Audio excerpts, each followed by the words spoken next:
રિક્ષા ચાલકોની ખાતરી કર્યા વિના ભાડે આપનારા 10 રિક્ષા માલિકો ભેરવાયા। રિક્ષામાં પેસેન્જરોને બેસાડીને તેઓની સાથે ધક્કામુક્કી કરીને દાગીના તેમજ રોકડા સહિતની કિંમતી ચીજ વસ્તુઓની ચોરીને અટકાવવા માટે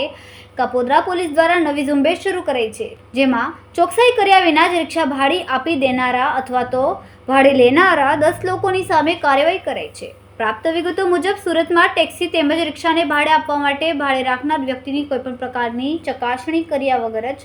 થોડા રૂપિયાની લાલચમાં રિક્ષા તેમજ ટેક્સી આપી દેવાય છે। ભાડે લેનારા પાસે ડ્રાઇવિંગ લાયસન્સ છે કે નહીં તેની પણ ચકાસણી કરાતી નથી, જેનો લાભ લઈને આવા રિક્ષા ચાલકો પોતાના સાગરીતોને રિક્ષામાં બેસાડીને શહેરના નિર્દોષ વ્યક્તિને ટાર્ગેટ કરીને તેઓની સાથે ધક્કામુક્કી કરીને ચોરી લૂંટની ઘટનાને અંજામ આપે છે, જે અંગે કાપોદ્રા પોલીસના પીઆઈ એમબી ઓસુરાના માર્ગદર્શન હેઠળ પોલીસની ટીમે અલગ અલગ 3 રસ્તાઓ ઉપર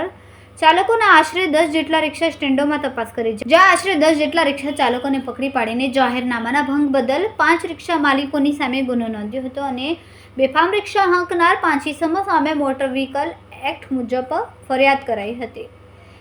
કેમેરામેન સેનિલ વિરાણી સાથે વિશાલ શેઠા, માનવ પ્રભા ન્યૂઝ, સુરત।